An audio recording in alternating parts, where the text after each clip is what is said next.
right, it's working. Okay, everybody. OCW, welcome back. This is our last day of the semester. And then next week is final exam. It was great to have you as an OCW audience. It was great to have my students as well. I'm just gonna wrap up. And then, I think you guys are looking for interesting news, okay? And then some interesting news are, we talked about the new generation Hallyu, such as Malaysia traveler, okay? That's an example of culture that is open and diverse.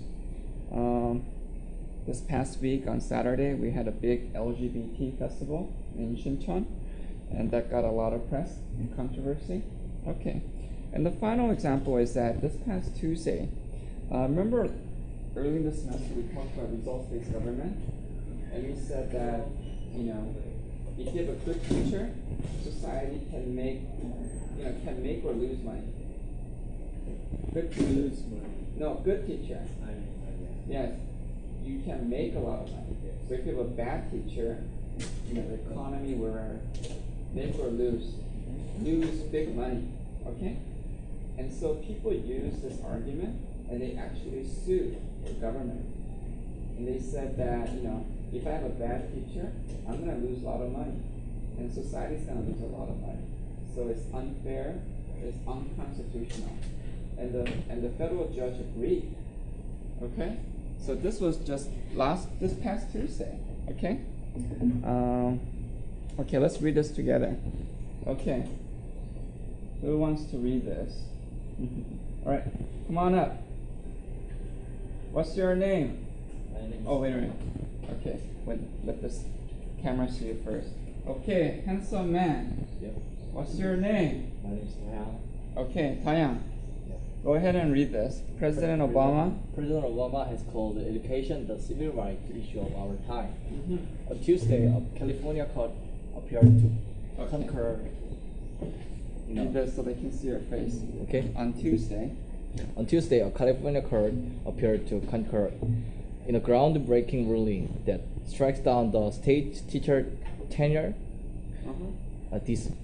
dismissal, and seniority rules on grounds that they violate the Equal Protection Clause of the state constitution. Okay, stop. Okay? So the federal judge said that, right now in California and in many other states, it's very difficult to fire bad teachers. Okay? Yep. And so, for example, in the past 10 years, only 91 teachers in California have been fired. Okay? Yep. Percentage-wise, it means that less than 0.00, you can take a seat, okay? I'll call you again. That fewer than 0.002% of teachers are fired because they're bad teachers. In contrast, 1% of other government workers and 8% of workers in the private sector. Okay? So usually in the private sector, most employees work hard, but there might be a few, maybe like 5 to 10% that suck.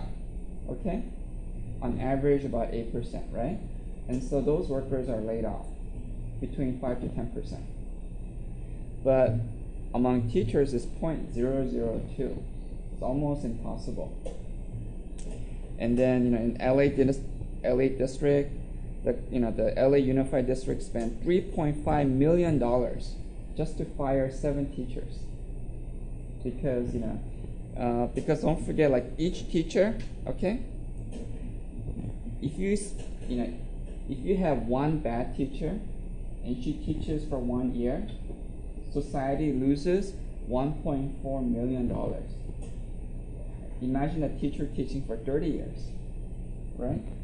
And so instead of losing $1.4 million every year, it's better to give that teacher, maybe a couple of $100,000. Yeah.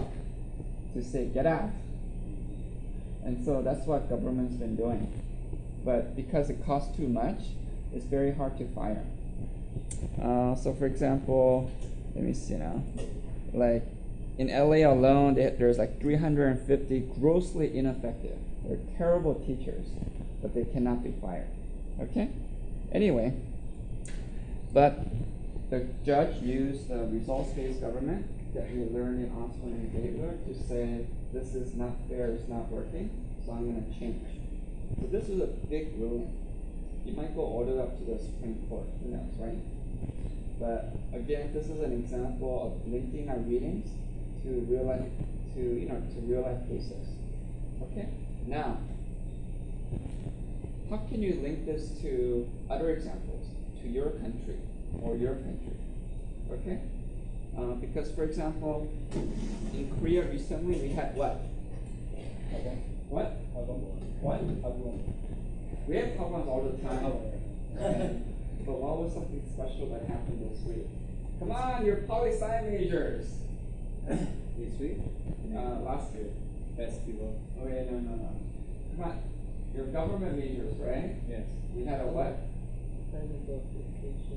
Yeah, we had elections. Yeah. Elections was. You're getting your major. Anyway, I think it was Wednesday. I remember Wednesday. Yeah, it was just last Wednesday, right? Just about a week ago. It was so fun. Yes. Anyway, last Wednesday we had national elections in Korea.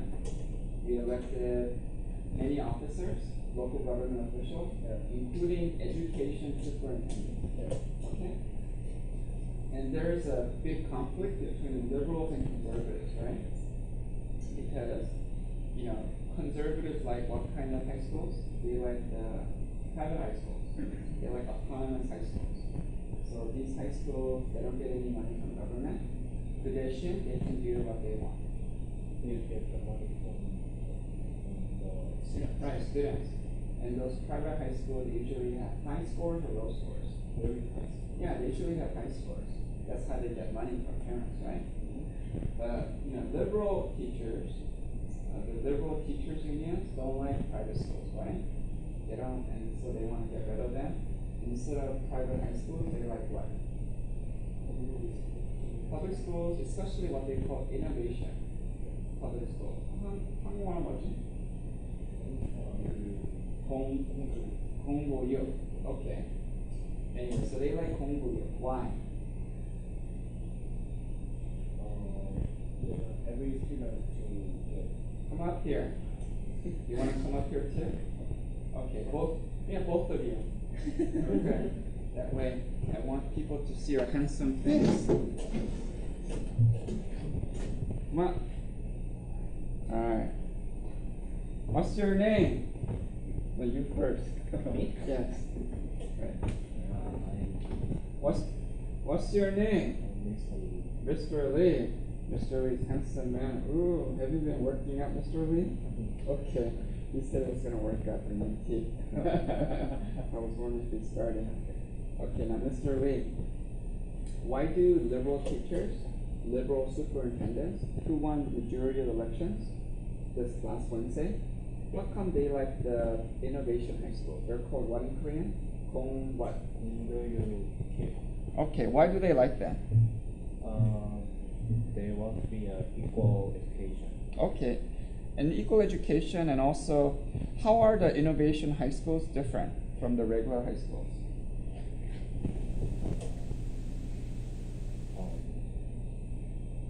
There's no what? In the private school? No, the innovation high school. Innovation high school. The ones that liberals like. Do you know? What is your? Oh. Why do the liberals like the innovation high schools? They like, one reason is because they don't really do tests. You understand? So the regular high schools and the private high schools, they really emphasize 수능 tests. They want students to score high in the 수능. Okay? But many liberal teachers say that's good or bad. They say that's good or bad. The 수능, yeah, they say 수능 test is bad. How come 수능 test is bad? From their point of view. The small test make university Kind of inequality? Yeah. Right. Well, not only is it inequality, but they think it's bad for students. They think it gives students too much stress. Okay? So instead of focusing on tests, they want students to enjoy life and to be creative. right? And how can students be creative? They can do, instead of studying for a test, they can do what? They can Activity? do activities or write essays or maybe dance, perform. Experience so many things. Yeah, experience like an experimental education. And not only see and study. Yeah, but maybe you can do things like maybe bake cookies, learn about nature. Is that the kind of education that you want? Yeah. Yep. Okay. Would you send your children there? I will send children on another country. Another country. Okay. How about you? Would you send your children to the innovation high school or to private high school? I hope my Come on here. future, my children go to innovation school. Okay, innovation school. But what is a major drawback? What's a negative thing about innovation high schools? Maybe they wouldn't learn the way of continuing study, like Right. But the biggest criticism is that the innovation high schools have the lowest test scores. You understand? So private high schools, you should have the best, highest score, and then public schools, depending on the neighborhood, like Gangnam's high, right? And the innovation high schools have the lowest scores. And so many conservative critics say, well, maybe they're having fun, like baking cookies and enjoying, learning about nature. But this is not going to help them once they graduate from high school. Do you understand? Because it's almost like Canada, alternative schools. And then a lot of these kids, they're not really prepared, to go to good colleges and good jobs. Using. And so, the criticism is based on results. But then you also have to think about, what kind of results you want to measure. Do you understand? enjoy your life, like the mindset of enjoy my life. Right, but think about how you can measure that. Okay? Because right now the most important measurement is Sunan, right? Because Sunan will get you to good college and maybe you can get a good job later. Okay? So you can actually measure not just Sunan, but also maybe your future income. Okay? And so those two things many people measure. But should we also measure other things? Maybe like happiness, right? But if we do, and so maybe we can ask the government to measure happiness. Do you think students will be happier in the long run going to private high school, regular high school, or alternative innovation high school? Yeah, It's not that simple. it's not that simple.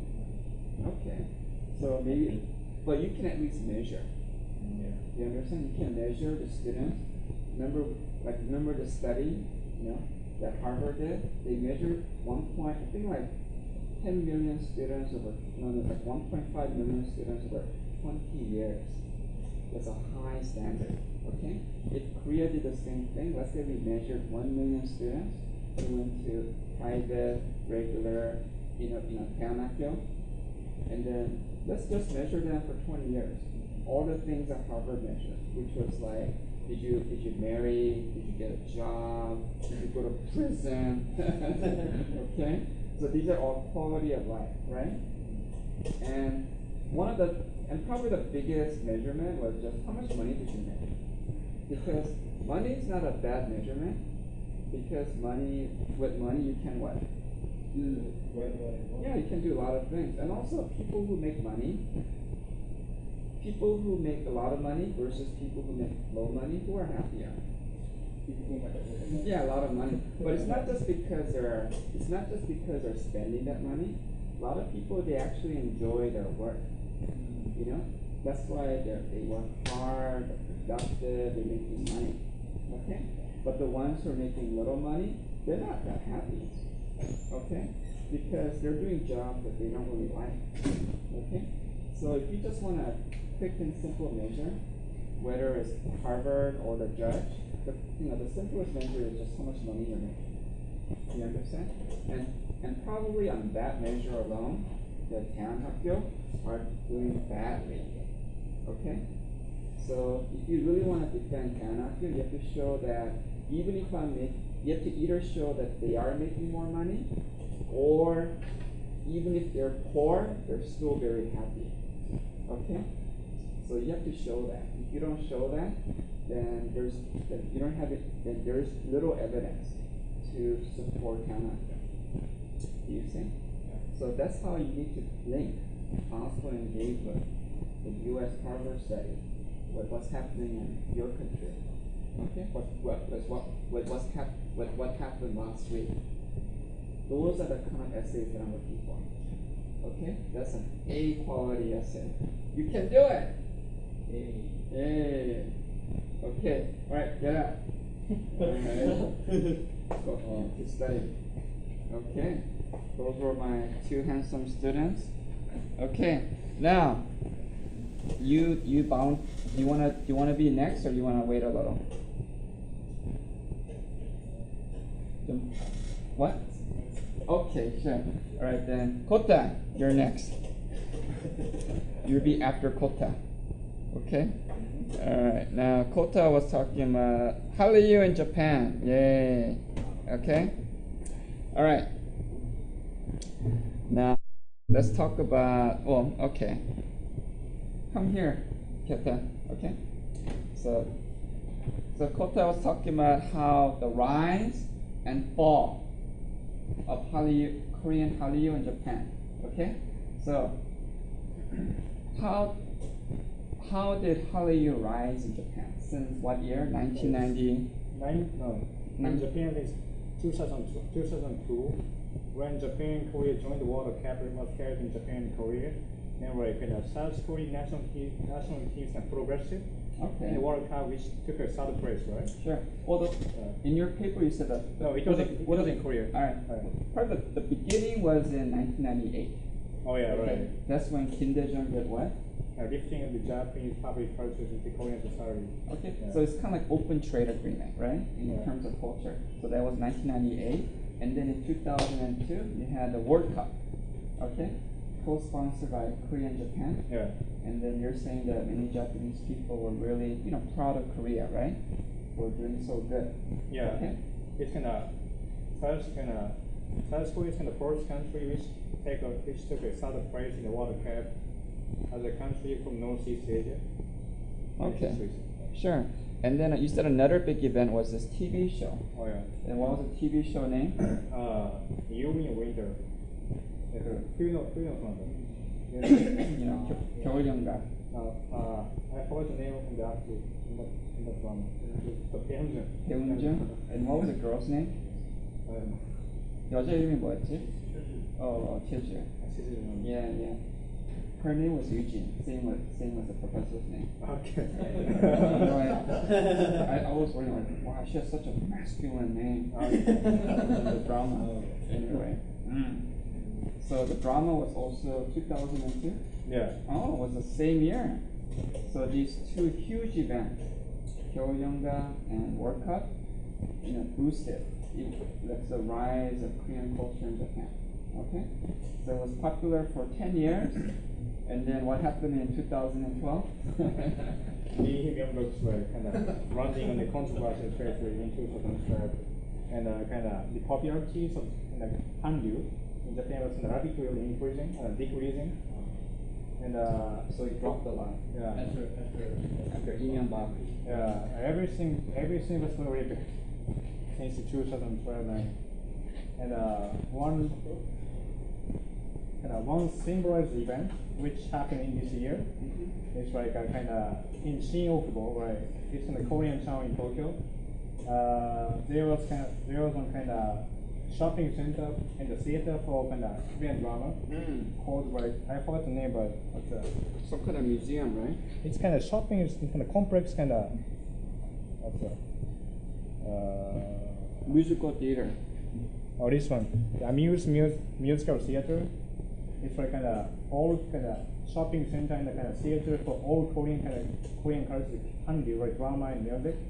But it was bankrupted in this year Thank you. because of like decreased popularity among the Japanese people who kind of Hangyu. So like, and also like the vast majority kind of broadcasting corporations also stop broadcasting like kind of Korean drama and kind of Korean music through the kind of TV until August in this year. Right, so this had a really major negative impact Yeah. on the culture industry. And also, it's very important because Japan is a majority market for Korean Hallyu. It's not kind of maybe it has been slowly shifting to China, I guess. Maybe slowly, but still in terms of the big money, the money still comes from Japan. Because a lot of people in China and Southeast Asia, they like Hallyu, but they don't spend the money. Right. So the only people that really spend the money are the Japanese. Do you understand? Because they're rich, and the Americans and Europeans, they don't really care. Right? They don't really know what Hallyu is. So Japan is the only rich country to like and to spend money on Hallyu. And so this is kind of an economic problem. And Yeah. so you want to think about how we can, if you believe in Hallyu, how we can promote, better relations between Korea and neighboring countries, especially the ones that have money. Okay. Now, I want you to,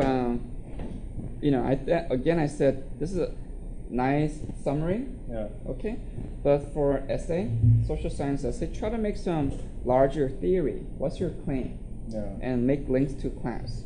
Okay, because one thing that at the conference, I think Mr. Cassidy said, what was his claim? His claim is that if you really want to promote, expand Hallyu, it needs to what?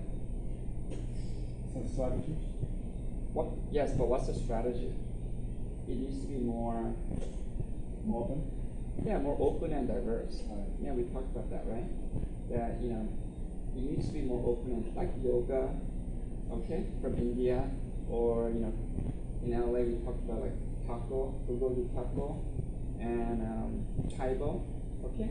Because if you go to a strange country and if you go to like Mexico or Latin America and just say here's bulgogi, people don't understand, okay. But if you say bulgogi taco, then they can better understand. Okay? If you just say taekwondo, maybe not understand. But if you do taekwondo boxing, then they can better understand.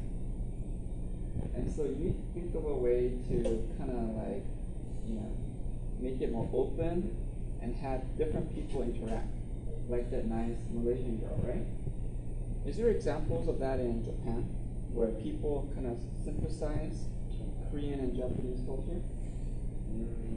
Because then it would be more accepted. Yeah. It's not like a song by Malaysian girl, but like knowing Japan, but in Korea, where by Japanese people, right? Like Gyeongbokgung, right? Gyeongbokgung. And in Wall Street and in France, we got Gyeongbokgung in Seoul. And one Japanese university student who robbed Korea came to Gyeongbokgung and like just do some free hug.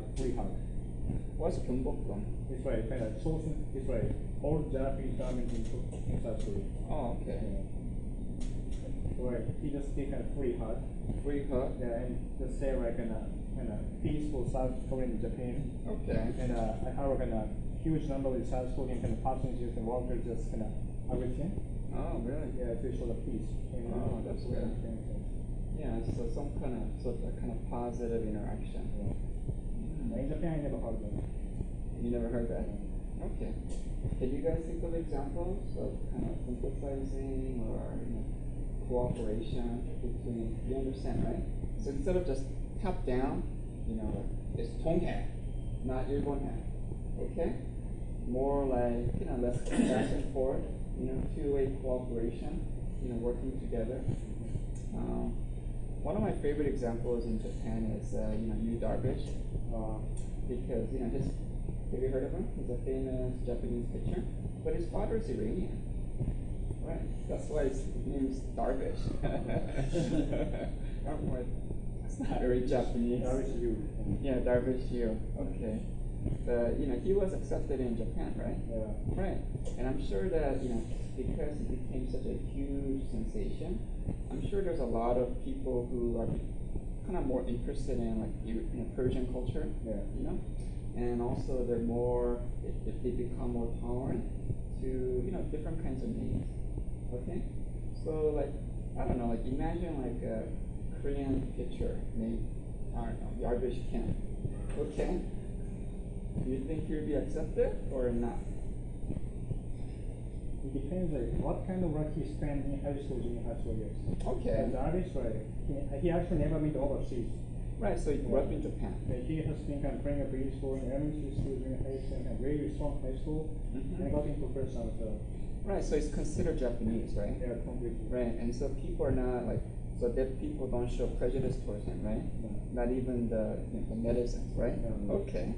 So because he fully synthesized, Iranian and Japanese culture, okay, he's considered part of Japan. Yeah. Okay.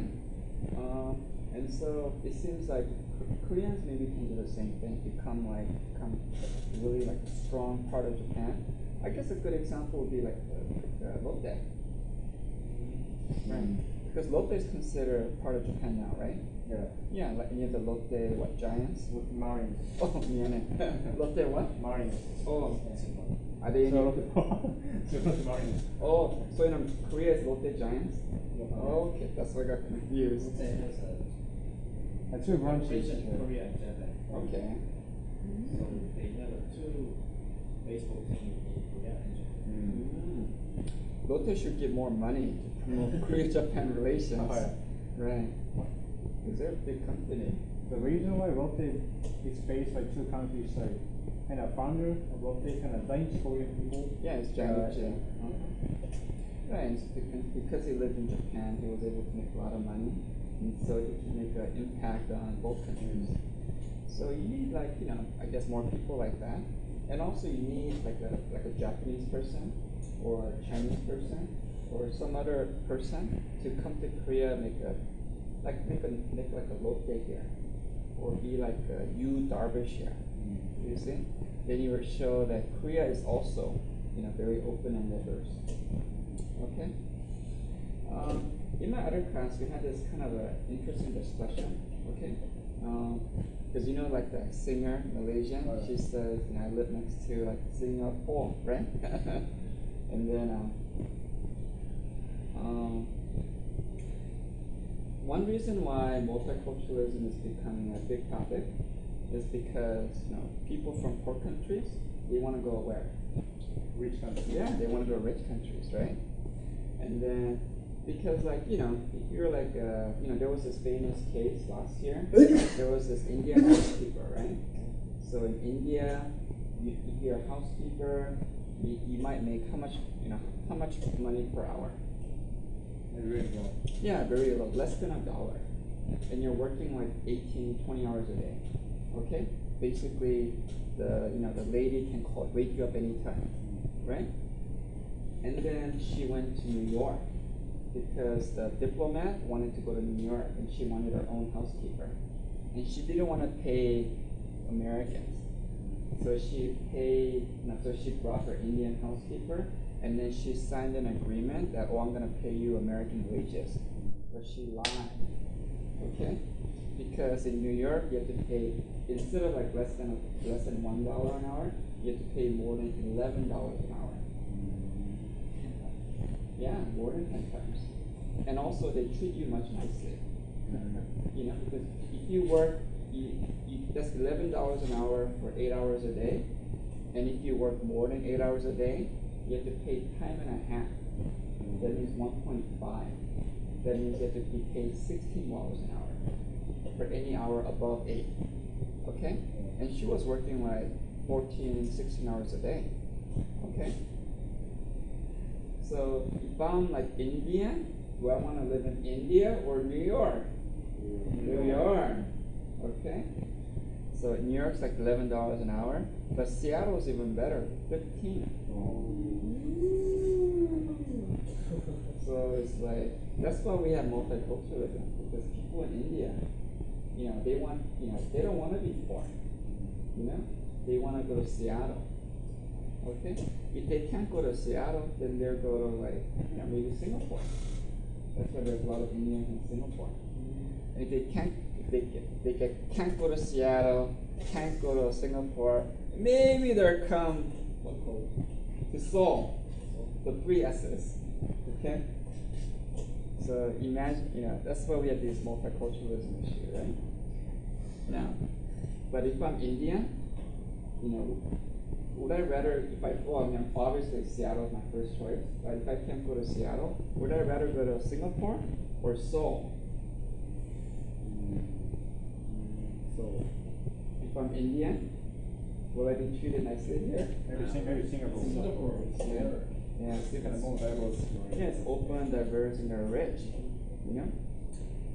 Like one of the founders of Facebook, he lives in Singapore.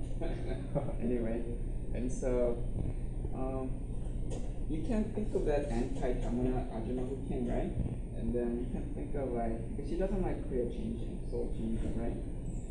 Do you want Seoul to be like Singapore? Do you want Tokyo to be like Singapore, or Yangon to be like Singapore? Yeah. Or do you want it to stay as it is? Do you see? What do you think? Right. Do you want Tokyo to be like Singapore? Do you want Seoul to be like Singapore? If we can bring some positive materials to Tokyo, then it's gonna be very nice to change like Singapore. But What are some positive things? it's kind of like, for example, by accepting kind of huge foreign migrants to Tokyo, then for example, if Japanese kind of language kind of level, Okay. they can improve things really fine. But if the kind of Japanese people doesn't get the kind of enough kind of job opportunities because of the foreign migrants, it's gonna be It might be a problem. Negative, Sure. yeah. Okay, you can sit down now. Let's get a Korean example. I need a Korean who wants to speak. Why don't you both come up again? Yes, you and Mr. Lee. Okay, Mr. Joe needs a little break time. He's gonna be next. Okay, now, do you want Seoul to become Singapore? Yes or no? What are the pros and cons? I don't know what the Singapore is. Oh, you've never been to Yeah. Singapore? Has anyone been to Singapore? Oh, okay. Oh, that's interesting. How about your exploration about Singapore? Well, because I have students from Singapore before. Okay, and then it's interesting because it's probably like the richest Asian city. It's probably like the richest city in Asia. Yep. And also one of the most diverse. Majority Chinese, but also many like Indians, Malays, Koreans, all races. And they pride themselves in being very open and diverse. And they also, they're very rich. Okay? And then they also have a lot of Westerners. Because many Westerners were saying, I think I get more freedom and opportunity In Singapore? yeah, in Singapore and Seoul. So it's very difficult to get good foreign teachers to come to Seoul, right? Except me, but otherwise. They go to the Singapore? Yeah, they rather go to Singapore, right? So because Singapore is more open, diverse, and rich, they offer more money, right? But my wife doesn't want to go to Singapore, so I'm here anyway. But The actor Jet Li, yes. he changed his nationality to Singapore. Oh, really? From Hong Kong? From China? From China. Oh, really? Why? I don't know. His Okay. family is living in Singapore. Oh, interesting. Well, also Singapore is a rule of law. People, I think maybe in China, people are afraid that if you're rich, the government will take it away. A lot of the rich people in China, they change their nationality. Most of they go to Hong Kong or Singapore. Okay. Okay, so they also want, so Shading was saying that a lot of Chinese people change their citizenship to Hong Kong and Singapore because not only is it open and diverse, but it's also like taxes. Not just taxes, but it's a rule of law. There's protection. Okay, they treat you equally, right? So I think that's important. But Mr. Lee, what's the bad thing about Korea changing to become like Singapore? Or just imagine like, do you want Korea to be like California? Think about it, maybe that might be easier for you. Do you want Korea to be California? It's about the same size, right? About the same size. Population wise. Right. I know. California is much bigger. Seoul, 넓어. Anyway, but forget that, okay? Do you want Seoul to be like Los Angeles? What are the pros and cons? What would the 다문화 단체 people say? The 아줌마.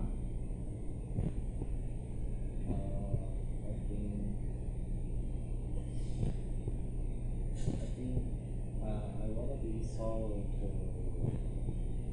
now. Just keep it as is. I don't want to change the line Los Angeles. Why not? I think You don't like me? I don't know. That's Okay. little bit confusing. Okay. So, Sure. So Mr. Lee was making a good point that a lot of people don't like change. Okay? That if you change, that if somehow like Seoul becomes multicultural like LA, that you might lose the soul, its essential cultural character. Okay? So we actually had a nice debate about this at wedding. Okay? But another student who's actually French, but he's really good in Korean, he was also at the HYU conference. He was saying that, well, maybe change might be good for Korea, because there are a lot of things about Korean culture that many young people don't like, especially the hishik. You know, all that drinking and hishik, you know? Right. So whereas, like, you know, he thinks that instead of like doing heshik to become friends, maybe it's better to do other things to become friends. Because what did you do at MT to become friends? Yes.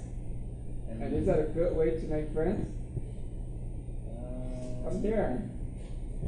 I think it is not best way. Drinking is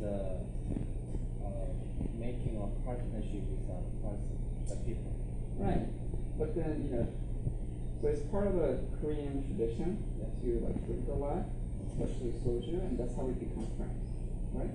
But maybe there can be like alternative way. So in California, we don't drink soju to become friends. Doing sports. Yeah, we do sports. San Diego, we do a lot of surfing. In LA, we do a lot of yoga. I think it's kind of one of Korean culture. Okay. Is that something you want to keep?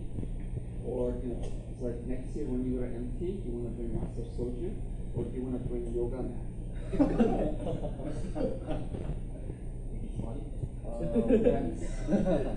Well, he'll become more Russian if he does yoga. Yeah, because he'll be drinking less soju, doing more yoga. His body would be happy. Right. I think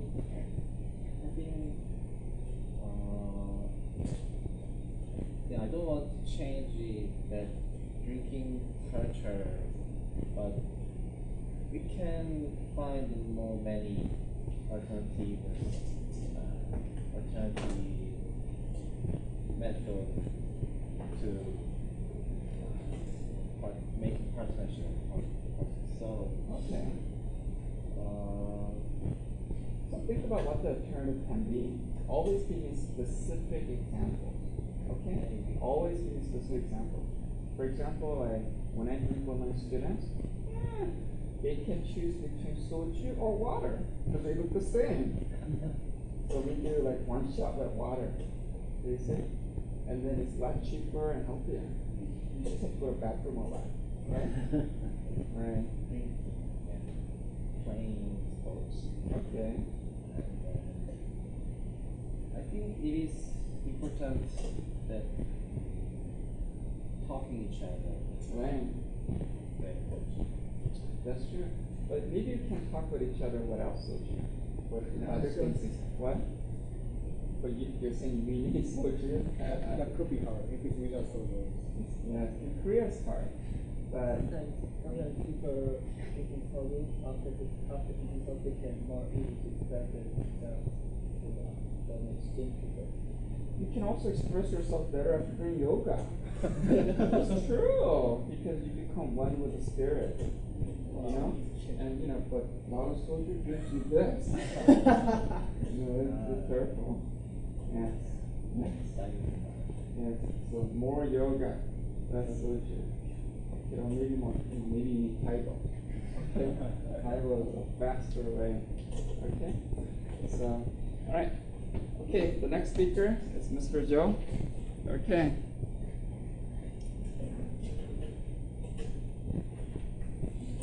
Okay, so you're talking about multiculturalism and social capital, right? Okay. All right. So what do you want to say? So you're saying Robert Putnam. There's 3 theories. You think 2 theories are important to Korea, right? Yeah. One is the conflict theory and construct theory. Okay. Yeah. So what do you want to say about that? Because in Korea, multiculturalism in Korea. Yeah, you can look at this as well. Well, one thing I wanted to say was that, well, conflict, right? Conflict means there's, conflict. That means I don't like you, but I like who? Well, I like my members of my group. Okay? And so you're saying that, well, as more migrants come in, the Koreans who lose jobs, they hate the migrants and they love the Koreans. Is that true? I foresee that they hate other migrants, but are they nicer to other Koreans? Or are they just or are they just mean to everybody? Do you understand? Because you're saying that people who are Koreans who are unemployed build high bonding capital. But you don't give me any example of that or any evidence. Do you understand? He's saying that, well, conflict theory implies that if I hate the other group, I'll be more strongly tied to my group. Okay? But do they actually do that? Do they build any social ties with fellow Koreans? Do you understand? Right. Or do they just stay home and just be angry and okay? Just throw rocks at children. Okay? So what do you think? If you're unemployed, if you lose your job, if you're like that ajumma, you're like my husband, father, and I lost my job because of him. 조선족. Okay? Is that so? That ajumma doesn't like Cherin. Is she gonna like you? Maybe not really, right? Anybody. Yeah, maybe just gonna be angry at everybody. Okay? Or maybe you're just gonna be maybe just like other people who are kind of angry like you, but you're kind of isolated from the larger society. You understand? Just because Putnam says something doesn't mean it's true for Korea. These are theories, right? Theories are arguments, claims. They need evidence. You have to say that maybe this works in other places. Maybe like, maybe if there's maybe like when Korea and Japan play soccer. Yes! You feel more Korean? You feel proud to be Korean? Yeah, maybe, so maybe when there's a soccer game. Or baseball. Because, Korean soccer sucks. But baseball's good, right? Japanese baseball, Korean baseball, I think, was it one year they played the World Championship, right? 2009. Yeah, 2009. Yeah, there was a great moment in baseball history. And then, did you feel proud to be Japanese that day? Yeah, kind of. Yes. Did you feel proud to be Korean? Yeah, actually, that year, Korean was Japan 2 times. Okay. Was one. But at least you felt proud to be Korean, okay? So maybe in that example, there's like high bonding capital, okay? Maybe, I don't know if they hated, I don't know if many Koreans hated Japan, I'm not sure, okay? Did you hate Japan in 2009? Okay, well you loved Korea, right? Yeah, so you built a lot of bonding capital, okay? But you didn't really hate the other person. It was friendly conflict, okay? But for losing your job because of 조선족, does it make you proud to be Korean? Does it make you feel close to other Koreans? I don't know. Okay? Some students were saying no. Okay? The other theory was that the other example you gave was that I did military service in Kimjae? Yeah. Yeah, okay. Where's Kimjae? It's located in Jeollabuk. Oh, so it's kind of like a big shibor? Yeah, sure. Okay. Did you meet a nice girl there? Nice big number. Yes. Anyway, so So he was saying I went to Kimje and I met lots of migrant workers and women, but most people at Kimje were anti-multicultural or don't care. Yeah, they just don't care. Okay, and so wait, that means Putnam theory, like the three theories of Putnam, didn't really apply in Kimje. They were not angry, they were not friendly, and also they didn't, they were not like constricting. Constricting means less ties to everybody. Okay, you would just kind of like indifferent separation. It's like, yeah, they're migrants, but yeah, they're kind of a separate sphere. It doesn't really have anything to do with me. So I don't have any feelings for that. Our word for that is indifference. Do you see? So you can, so you can use Putnam's theories, but then say like it doesn't really apply. Okay? And maybe for Korea I need a different theory, a different argument. One of them might be that most people don't care. Okay, they're indifferent. And two, if you do lose your job, you just lose all kinds of social capital. Okay, you hate the Joseonjo, but also you don't feel any closer to Koreans.